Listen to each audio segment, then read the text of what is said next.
Hello friends, welcome back in our YouTube channel. तो कैसे हैं आप सभी। आज के इस लेक्चर में हम लोग देखने वाले हैं क्लास 9th के फिजिक्स का ग्रेविटेशन नाम का चैप्टर। ठीक है।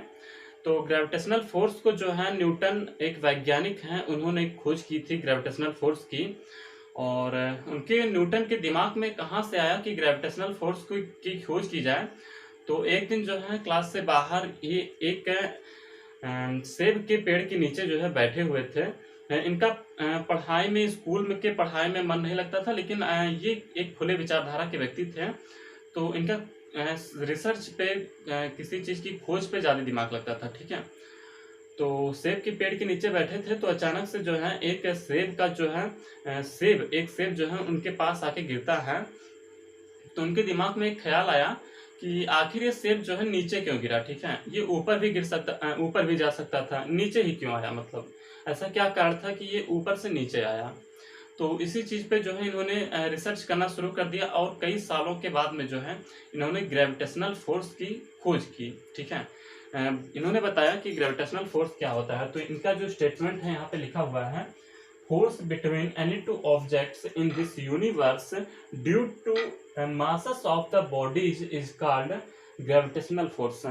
तो यहाँ पर ये जो है न्यूटन कह रहे हैं कि किसी भी दो ऑब्जेक्ट्स पे, ठीक है, यानी हम हो गए आप हो गए, तो दो ऑब्जेक्ट हो गए, या फिर कोई भी दो ऑब्जेक्ट ले लीजिए आप, तो उनपे जो है एक अट्रैक्शन बल, ठीक है, एक बल लगता है, जिससे जो है वो बल जो होता है उनके मास के अकॉर्डिंग होता है। ठीक है। मास के कारण, ड्यू टू मास, मतलब मास की वजह से जो है उस पर एक बल लगता है। यानी हम दो लोग जो है एक दो ऑब्जेक्ट हो गए, और हम दोनों पे जो बल लग रहा है वो हमारे और आपके जो है मास के अकॉर्डिंग लग रहा है। ठीक है। तो दुनिया में कोई भी दो चीजें हैं, वो आपस में जो है एक दूसरे पे एक फोर्स अप्लाई कर रही हैं, उसे हम लोग जो है ग्रेविटेशनल फोर्स बोलते हैं। तो दुनिया की हर चीजें, दुनिया की हर वस्तुएं एक दूसरे पे जो है एक फोर्स अप्लाई करती हैं। ठीक है। और इसका एग्जाम्पल है force between Apple and earth. तो जो एप्पल हमने उसी पे एग्जाम्पल ले लिया है जिसकी इन्होंने खोज की थी, जिस कारण से इन्होंने खोज की थी ग्रेविटेशनल फोर्स की, तो एप्पल के कारण खोज की थी। तो एप्पल और अर्थ के बीच में, ठीक है, एक फोर्स लग रहा था, या फिर एक फोर्स लगता है जो कि ग्रेविटेशनल फोर्स होता है। अब जो है हम लोग यहाँ पे यूनिवर्सल लॉ ऑफ ग्रेविटेशन पढ़ने वाले हैं। तो जो ग्रेविटेशनल का लॉ है, इसे हम लोग यूनिवर्सल लॉ कहते हैं, क्योंकि ये हर जगह पे अप्लाई होता है। किसी भी जगह आप चले जाए, पूरे ब्रह्मांड में जो है इस लॉ को अप्लाई किया जा सकता है, मतलब अप्लाई होता है ग्रेविटेशनल फोर्स। ठीक है। Newton discovered gravitational force and hence gave the universal law of gravitation. इन्होंने ग्रेविटेशनल फोर्स की जो है रिसर्च की, डिस्कवर किया इसको, और फिर जो है इन्होंने यूनिवर्सल ला दिया ग्रेविटेशन का। ठीक है। गुरुत्वाकर्षण का इन्होंने यूनिवर्सल ला दिया। According to this law each and every object in this universe, यानी प्रत्येक इस ब्रह्मांड का प्रत्येक जो ऑब्जेक्ट है इस यूनिवर्स में एक दूसरे को अट्रैक्ट करता है। Attract with each and every object, attract with some gravitational force which is directly proportional to the product of masses and inversely proportional to the square of distance between them। ठीक है। मतलब आपको समझाते हैं हम। तो हर दो ऑब्जेक्ट या फिर हर एक ऑब्जेक्ट जो है एक दूसरे पे एक फोर्स अप्लाई करते हैं, एक अट्रैक्ट करने का फोर्स अप्लाई करते हैं, जिसे ही हम लोग जो है ग्रेविटेशनल फोर्स कहते हैं। और इन्होंने जो है कुछ कथन यहाँ पर दिया है, जिसकी वजह से हम जो है ग्रेविटेशनल फोर्स को निकाल पाएंगे। ठीक है। तो इसके लिए जो है हमें यहाँ पे इरेज करना पड़ेगा।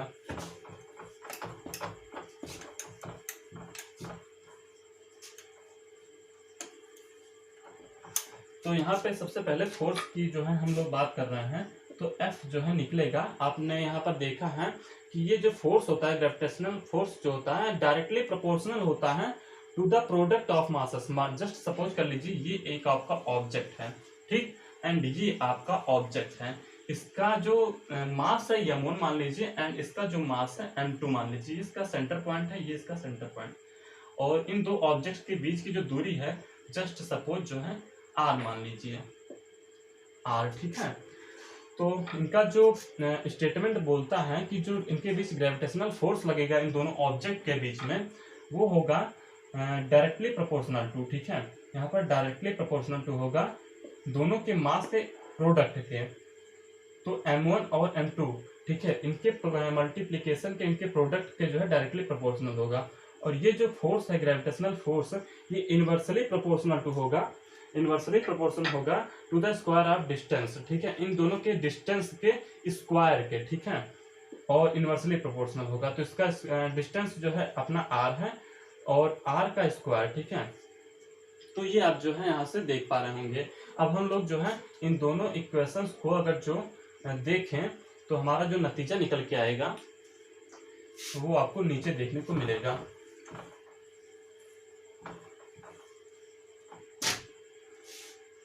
F इक्वल टू आप बोल सकते हैं, यहां से आप सबसे पहले प्रोपोर्शनल का साइन लगाइए और m1 m2 अपान में r स्क्वायर, ठीक है। अब जब हम इसको हटाएंगे तो यहाँ पर इक्वल का साइन जब लगाएंगे तो एक नियतांक लगेगा जिसे जो है ग्रेविटेशनल कांस्टेंट बोलेंगे, इसको बोलेंगे ग्रेविटेशनल कांस्टेंट। एक सेकंड, ग्रेविटेशनल कांस्टेंट होगा, ठीक है, गुरुत्वाकर्षण नियतांक।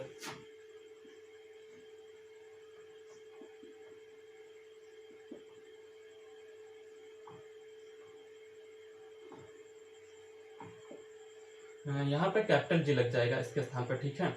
और m1 m2 जो कि ऐसे का ऐसे रहेगा मल्टीप्लिकेशन और अपान में r स्क्वायर।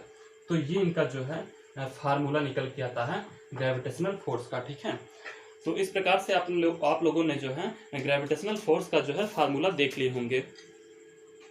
तो आइए हम लोग कुछ जो है नोट पॉइंट यहाँ पे देख लेते हैं कि जो कि इम्पोर्टेंट है आपके लिए।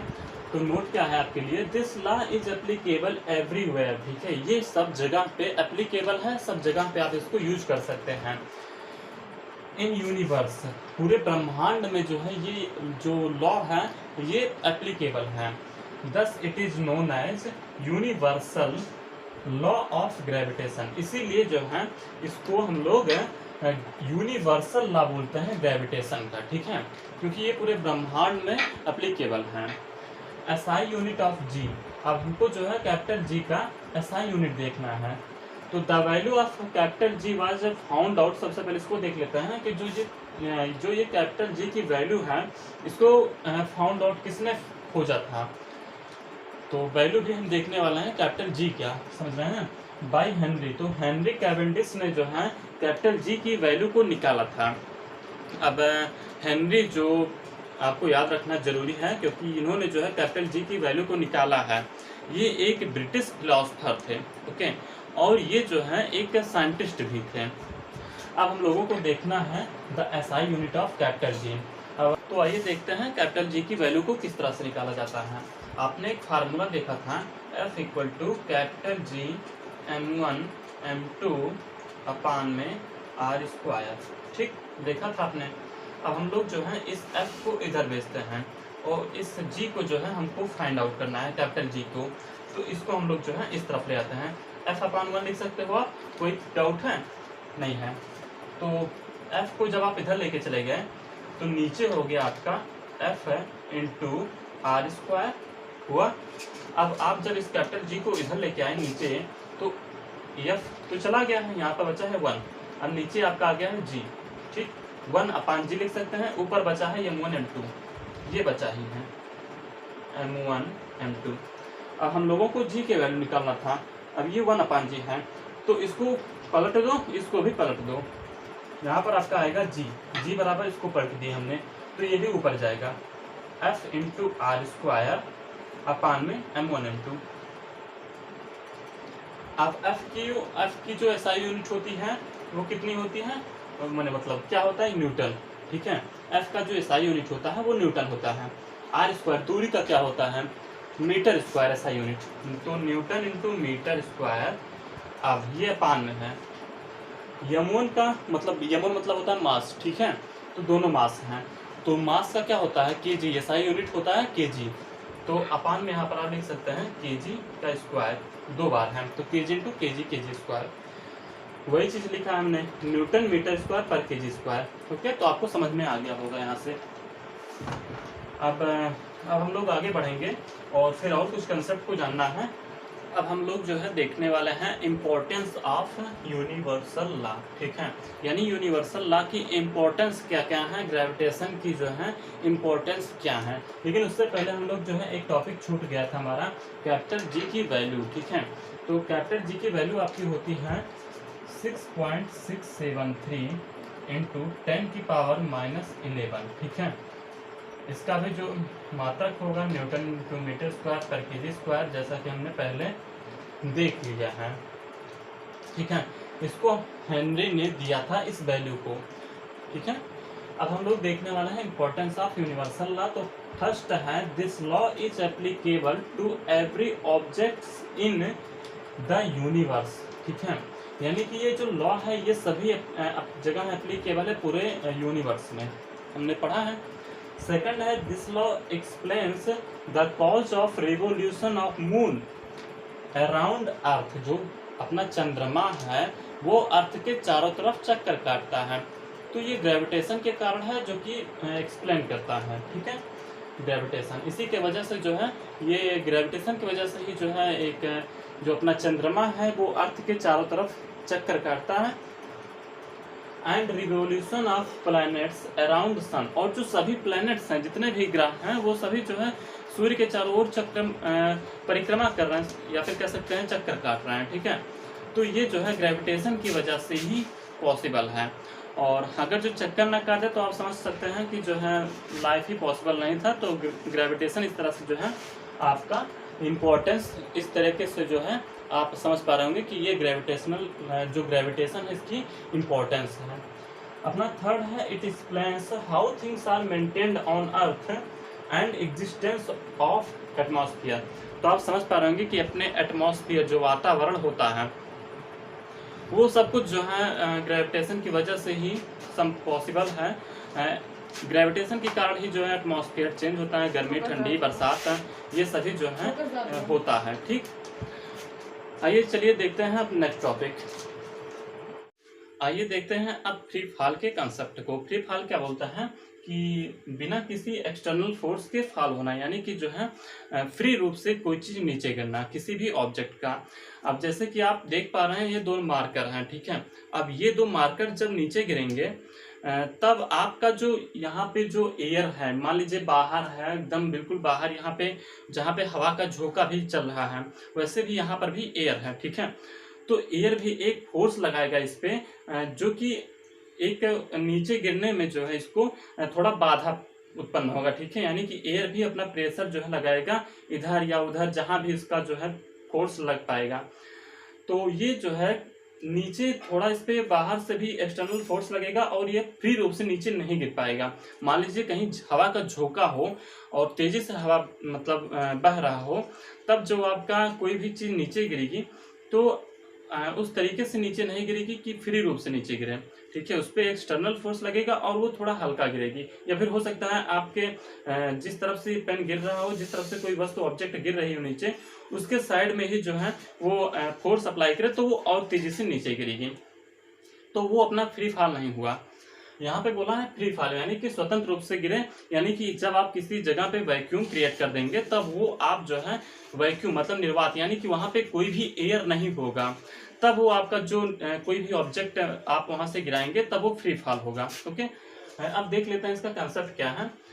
When any object fall from any height, किसी भी हाइट से कोई ऑब्जेक्ट जो है जब फॉल करेगी, नीचे गिरेगी, अंडर द इन्फ्लुएंस ऑफ, हाँ इन्फ्लुएंस ऑफ बोला है यानी कि प्रभाव में, ठीक है। किसके प्रभाव में? ऑफ ग्रेविटेशनल फोर्स ओनली, यानी केवल और केवल जो है ग्रेविटेशनल फोर्स लगना चाहिए, यानी कि इस पेन और पेन के बीच में जो है, पेन और अर्थ के बीच में ही जो है ये फोर्स अप्लाई होना चाहिए, यानी जो पृथ्वी है वो ग्रेविटेशनल फोर्स लगाएगी, ठीक है। ग्रेविटेशनल फोर्स लगाएगी और अपने ग्रेविटेशनल फोर्स से इसको नीचे लेके जाएगी। अगर जो आपका एयर होगा तो अपना अलग से फोर्स लगाएगा, जिसको नहीं चाहिए, यहाँ फ्री फॉल होना है यानी स्वतंत्र रूप से इसको नीचे गिरना है, तो वहां पे आप जो है जहां भी आप फ्री फॉल कराना होगा आपको, तो वहां पे आप वैक्यूम क्रिएट करेंगे, यानी कि वहां से आप पूरी तरह से एयर को निकाल देंगे और फिर जब आप किसी चीज़ को नीचे गिराएंगे तब वो आपका जो है फ्री फॉल कहलाएगा। ठीक है, इस एक्सपेरिमेंट को जो है आप यूट्यूब पे सर्च करेंगे फ्री फॉल एक्सपेरिमेंट को, तो आपको आराम से मिल जाएगा। ठीक है, वहाँ पे आप वैक्यूम क्रिएट करके जो है देख सकते हैं कि मतलब दिखाया गया है कि वैक्यूम क्रिएट करके किसी चीज़ को नीचे गिराया गया है। अच्छा, इसका एक कंसेप्ट और भी है कि अगर जो आप मान लीजिए 1 सेकंड, हाँ, ये आपका जो है ये आपका पिलास है। ठीक है, अब इस पिलास को और मार्कर को नीचे गिराएंगे तो जाहिर सी बात है ये जल्दी गिरेगा। ठीक है, श्योर है ये जल्दी गिरेगा, ये थोड़ा लेट से गिरेगा, ये फास्ट गिरेगा क्योंकि इसका जो मास है, इसका जो वेट है वो ज़्यादा है। ठीक है, अभी हम लोग मास और वेट में भी डिफरेंस जानने वाले हैं। तो इसका मास ज़्यादा होने की वजह से जो है ये ज़्यादा तेजी से नीचे गिरेगा। ओके, लेकिन अगर जो आप वैक्यूम क्रिएट कर देंगे किसी, यहाँ पे मान लीजिए जस्ट सपोज आपने वैक्यूम क्रिएट कर दिया है, तब ये दोनों चीज़ें एक समान जो है मतलब एक साथ नीचे गिरेंगी, यानी कि बिल्कुल ऐसे नीचे गिरेंगे एक साथ है। लेकिन जब आपका वैक्यूम नहीं रहेगा तो ये फास्ट गिरेगा, ये थोड़ा स्लो स्लो गिरेगा। ठीक है, ओके। अच्छा, ऐसा क्यों होगा? ये दोनों सेम एक ही जो है साथ क्यों नीचे गिरेंगे? क्योंकि आप जानते हैं कि जो अपना अर्थ होता है वो हर एक चीज़ पे, हर एक वस्तु पे जो है सेम फोर्स अप्लाई करता है, 9.8 मीटर पर सेकंड स्क्वायर। इसको आप हो सकता है आगे पढ़ पाएँ। ठीक है, अभी आपको बताया जाएगा कि 9.8 मीटर पर सेकंड स्क्वायर से जो है जो पृथ्वी है, जो अर्थ है, वो किसी भी ऑब्जेक्ट को खींचती है। तो मास से, यहाँ पे मास का कोई डिपेंडेंट मतलब वो नहीं है, मास से इसका कोई लेना देना नहीं है। हर एक वस्तु का 9.8 मीटर पर सेकंड स्क्वायर की जो वेग से वो नीचे लेती है। ठीक है, यानी कि कोई भी चीज़ हो, चाहे ये हो, चाहे ये हो, चाहे कुछ भी हो, सब चीज़ जो है एक साथ नीचे गिरनी है और एक वेग से गिरनी है नीचे। क्योंकि अर्थ जो है किसी पे भी भेदभाव नहीं करता, सबको एक साथ नीचे बुलाती है। एक साथ बोले तो एक साथ, ये दोनों किसी भी वेट के हों, किसी भी भार के हों, सबको साथ जाना है। तो यहाँ से आप जो है फ्री फॉल के कंसेप्ट को समझ पाएंगे। यहाँ पर एग्जांपल देख लेते हैं। Falling of an object from A height in vacuum, यानी कि जब भी कोई ऑब्जेक्ट जो है वैक्यूम में नीचे गिरती है किसी भी हाइट से, तब उसको हम लोग बोलते हैं free fall. Okay, I hope कि आपको जो है ये फ्री फॉल का कंसेप्ट समझ में आया होगा, और अगर जो आया होगा तो प्लीज़ लाइक करिएगा वीडियो को। एंड अभी और हमको जो है कुछ चीज़ें समझना है। ठीक है, तो वीडियो प्लीज़ लाइक करिएगा एंड चैनल को सब्सक्राइब करिएगा, क्योंकि बहुत सारा मेहनत आपके लिए करना पड़ रहा है एंड काफ़ी मेहनत करना पड़ रहा है, आप जान रहे होंगे, देख रहे होंगे। अगला जो कंसेप्ट है अपना वो है एक्सेलरेशन ड्यू टू ग्रेविटी। ठीक है, ग्रेविटी यानी कि गुरुत्वाकर्षण, जो ग्रेविटी यानी जो अर्थ है वो जो किसी चीज को खींचती है जिस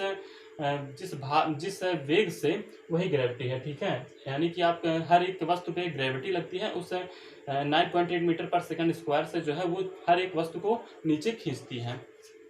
ठीक है, तो यहाँ पे बोला गया एक्सेलरेशन, जो एक्सेलरेशन होता है, जो त्वरण उत्पन्न होता है, जो वेग में परिवर्तन होता है ग्रेविटी के कारण। भाई ग्रेविटी के कारण जब कोई चीज नीचे गिरेगा तो जाहिर सी बात है वो जैसे जैसे नीचे गिरेगा जो है, जैसे जैसे पृथ्वी के पास आएगा वैसे वैसे उसकी वेग और तेज होगी। क्योंकि आप जानते होंगे कि एक काफी दूरी पे जो है, अगर जो काफी हाइट पे कोई वस्तु रखी होती है, जैसे कि पहाड़ पे, काफी बड़े बड़े जो पहाड़ होते हैं, वहां से जब कोई वस्तु नीचे गिरनी शुरू होती है तो वो पहले तो धीरे धीरे गिरेगी, लेकिन आप जानते हैं जैसे नीचे आएगी वो काफी तेज उसकी स्पीड हो जाएगी। क्यों?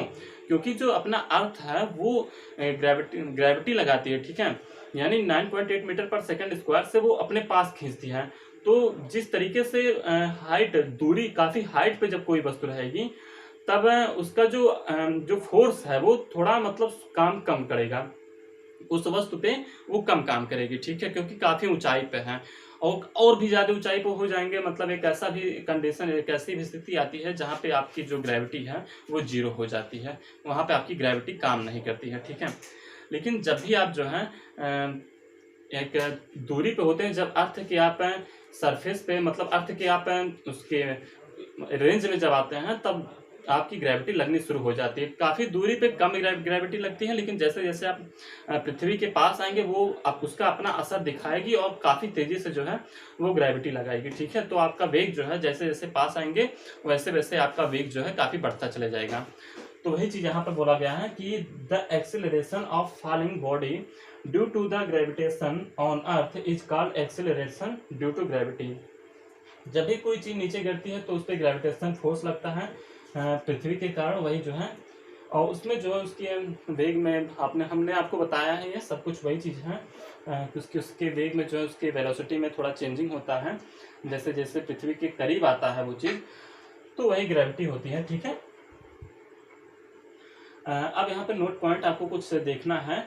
Value of acceleration due to gravity is independent to the mass of object. ठीक है, जो वैल्यू ऑफ एक्सीलरेशन होता है, जो भी चीज़ें जो एक्सीलरेट करती हैं, यानी कि जो उसके वेग में वेलोसिटी में जो परिवर्तन होता है, वो ड्यू टू ग्रेविटी के कारण। ठीक है, ग्रेविटी अपने पास जो है किसी चीज़ को काफ़ी तेज़ी से खींचती है, जब उसके रेंज में काफ़ी अच्छे रेंज में आता है, जैसे जैसे नीचे आता है उसके। ठीक है, वो तो यहाँ पर बोला गया जो वैल्यू होती है एक्सीलरेशन की ग्रेविटी के कारण, वो इंडिपेंडेंट होती है, यानी वो निर्भर नहीं करती किसी भी मास पे, मास ऑफ एन ऑब्जेक्ट। यानी कि कोई भी चीज़ अगर जो भारी है, हमने बताया है कंसेप्ट आपको कि कोई चीज़ अगर जो भारी है, ये भारी है और ये हल्का है, तो ये मास पे डिपेंडेंट नहीं है, इंडिपेंडेंट है, मास से इसका कोई लेना देना नहीं है कि ये एक्सीलरेट ये तेज़ी से करेगी, ये तेज़ी से एक्सीलरेट करेगी, ये आराम से करेगी, ये बिल्कुल गलत बात है। ठीक है, ये बिल्कुल सत्य नहीं है। ऐसा नहीं है कि ये तेज़ी से एक्सीलरेट करेगी यानी तेज़ी से नीचे जाएगी, ऐसा बिल्कुल नहीं है।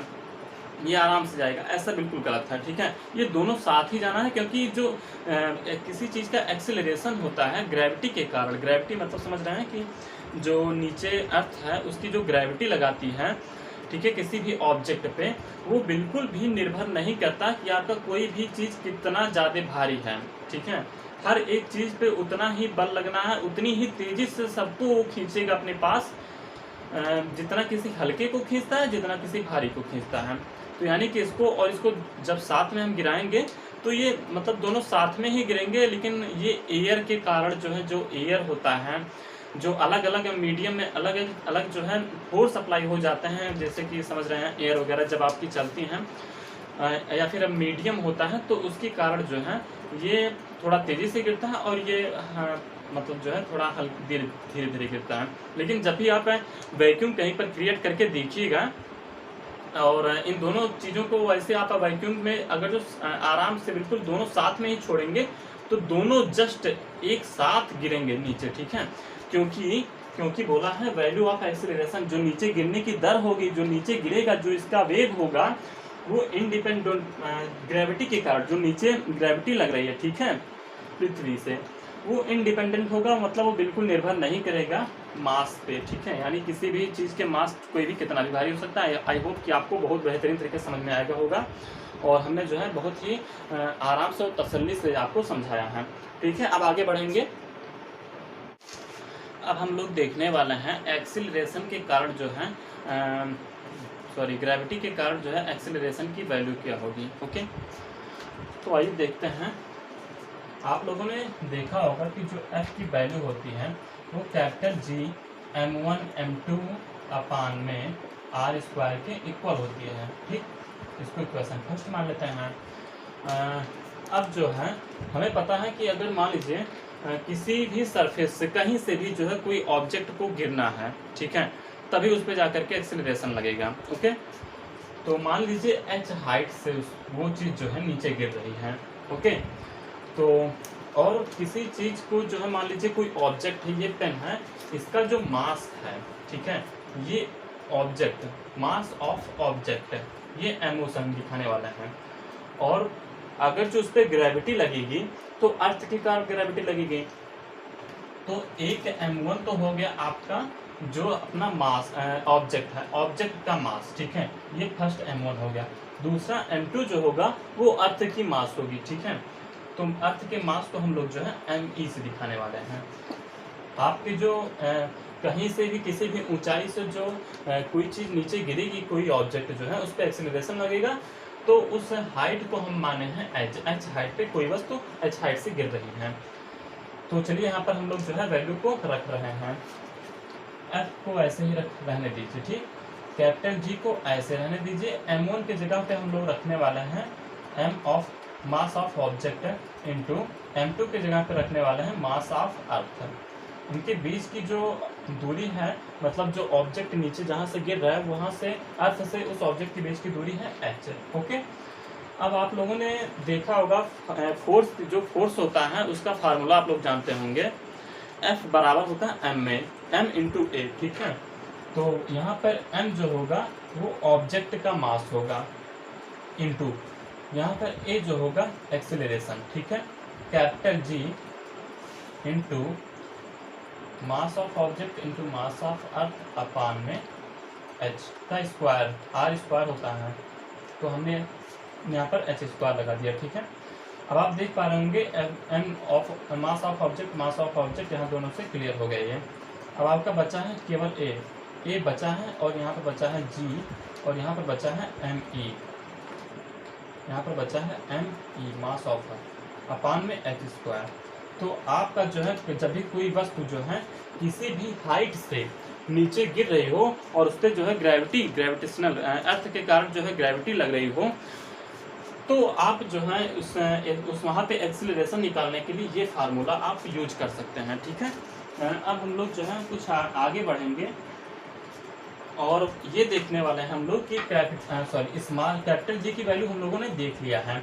अब हम लोगों को देखना है स्मॉल जी की वैल्यू। ठीक है, तो अब हम लोग देखने वाला है कि किसी भी ऑब्जेक्ट पे जो कि पृथ्वी के सरफेस पे है, आप यहाँ पे कल्पना कीजिए ये आपकी जो है पृथ्वी है।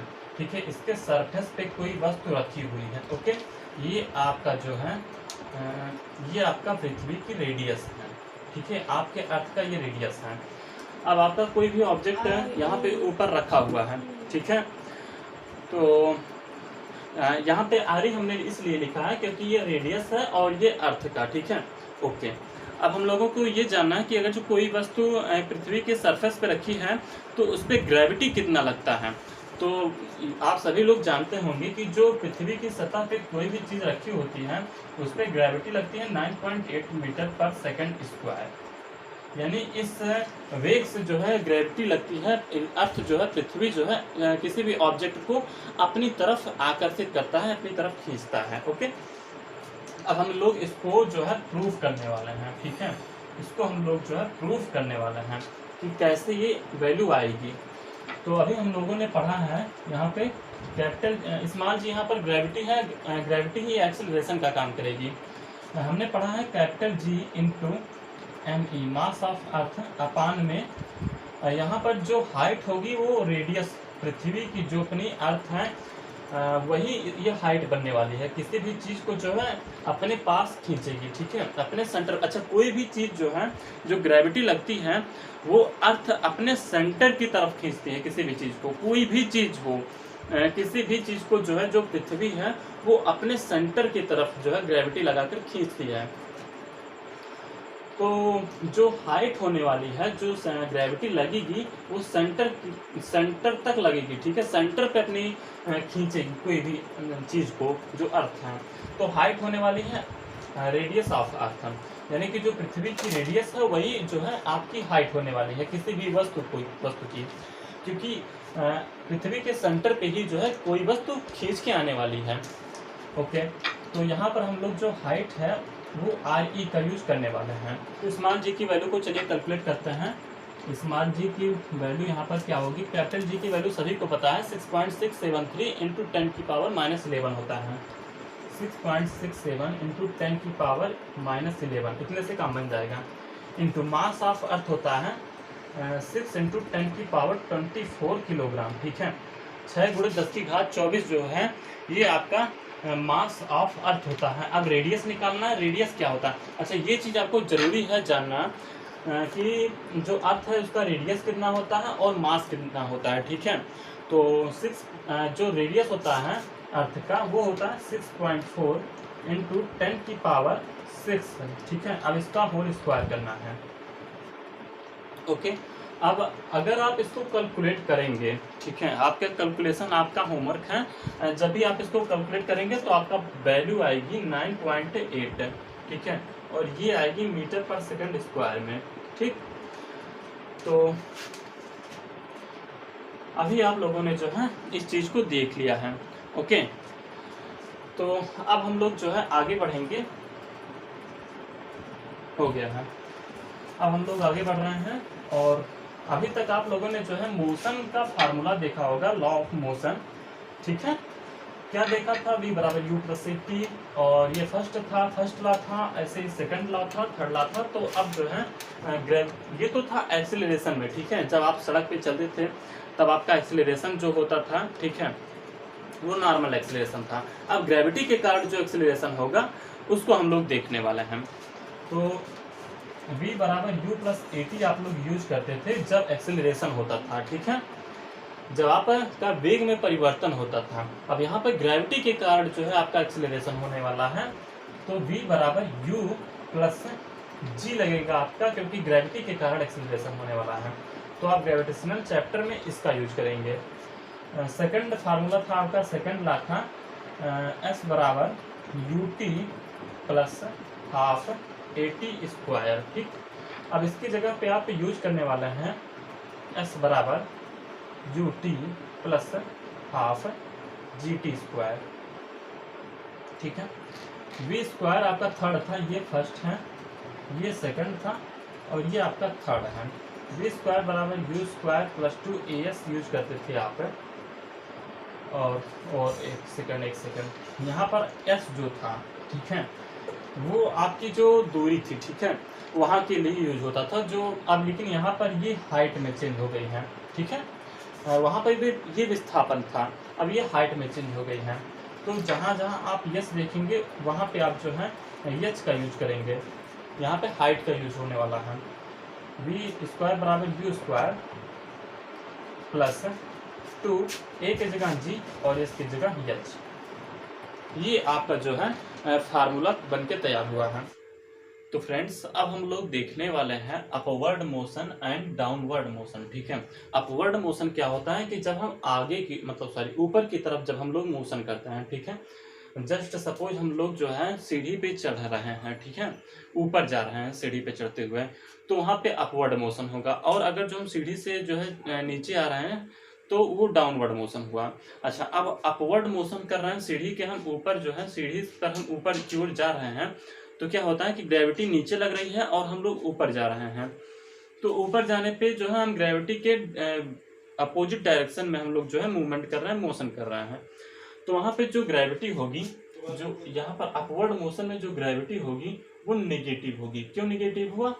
क्योंकि आप जो है ग्रेविटी नीचे लग रही है और आप जो है ऊपर की तरफ जा रहे हैं, तो आप अपोजिट डायरेक्शन में चल रहे हैं। डाउनवर्ड मोशन में क्या होगा, आप ग्रेविटी भी नीचे लग रही है और डाउन आप जा भी नीचे की तरफ रहे हैं, तो यहाँ पर जो ग्रेविटी होगी वो होगी पॉजिटिव, ठीक है, क्योंकि आप जो है ग्रेविटी के डायरेक्शन में आप मूवमेंट कर रहे हैं, मोशन कर रहे हैं। ओके, नेक्स्ट टॉपिक है थ्रस्ट। थ्रस्ट क्या होता है? Force exerted by an object perpendicular to the surface is called thrust, ठीक है। यानी किसी भी ऑब्जेक्ट पे जो परपेंडिकुलर फोर्स अप्लाई किया जाता है उसी को हम लोग यहाँ पर बोल रहे हैं थ्रस्ट। जस्ट सपोज आप जो है ये कोई आपका ऑब्जेक्ट है, ठीक है। इस ऑब्जेक्ट पे आप जो है फोर्स को अप्लाई कर रहे हैं। एक फोर्स आपने इस डायरेक्शन पे लगाया इस तरीके से, और एक ठू आपने जो है एक इस डायरेक्शन से लगाया, और एक फोर्स जो है आपने इसके परपेंडिकुलर लगाया, ये, ठीक है, इस डायरेक्शन में। तो जो ये फोर्स है जो ये परपेंडिकुलर लगा है इस सरफेस के, तो ये जो फोर्स लगेगा, जो परपेंडिकुलर लगेगा, वो आपका थ्रस्ट कहलाएगा, ठीक है, ये आपका थ्रस्ट कहलाएगा। नेक्स्ट टॉपिक है प्रेशर। प्रेशर क्या होता है कि force exerted by an object per unit are called pressure, ठीक है। जो भी किसी चीज पे आप जो है फोर्स अप्लाई करते हैं पर यूनिट जो है उसे ही हम लोग जो है प्रेशर बोलते हैं। प्रेशर जो होता है आप इस तरह से भी बोल सकते हैं कि perpendicular force and ratio of perpendicular force and area is called pressure, ठीक है। यानी कि परपेंडिकुलर फोर्स अपान में एरिया, ठीक है। तो ये जो आपकी वैल्यू आती है प्रेशर की होती है। परपेंडिकुलर फोर्स को आप एक और नाम से जानते हैं, ऊपर पढ़े हैं थ्रस्ट। तो यहाँ पर आप लिख सकते हैं थ्रस्ट अपान एरिया भी, ठीक है। अच्छा, अब इसका एसआई यूनिट देख लिया जाए तो न्यूटन अपान मीटर स्क्वायर होता है। परपेंडिकुलर फोर्स का न्यूटन ही होगा, फोर्स है एक प्रकार का तो न्यूटन होगा, और एरिया का जो एसआई यूनिट होता है मीटर स्क्वायर होता है, तो न्यूटन अपॉन मीटर स्क्वायर इसका जो है प्रेशर का एसआई यूनिट आपका निकल गया है। कोई पूछेगा कि परपेंडिकुलर प्रेशर की जो एसआई यूनिट होती है वो कितनी होती है, तो आपको उत्तर देना है न्यूटन अपॉन मीटर स्क्वायर, ठीक है। या फिर इसको एक और नाम से हम जानते हैं पास्कल, ठीक है। पास्कल के नाम से भी जो है न्यूटन अपॉन मीटर स्क्वायर को जाना जाता है, जो कि प्रेशर का एसआई मात्रक होता है। तो अभी तक आपने जो है इतना सारे टॉपिक को पढ़ लिए हैं, और अब हम लोग जो है नेक्स्ट वीडियो में कुछ अलग देखने वाले हैं। तब तक के लिए बाय बाय, टेक केयर।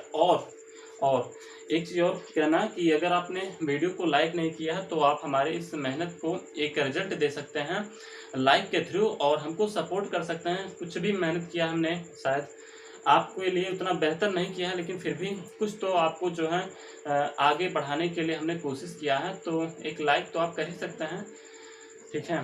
एक लाइक सब कर सकते हैं एंड सब्सक्राइब कर सकते हैं हमारे चैनल को, जिससे हमको बहुत ज़्यादा सपोर्ट मिलेगा। और आपका प्यार बना रहा तो फिर आपका भाई आपके लिए बहुत कुछ करेगा और बहुत बेहतर आपको आउटपुट देने का प्रयास करेगा, ठीक है। फिर मिलते हैं नेक्स्ट वीडियो में, तब तक के लिए बाय बाय।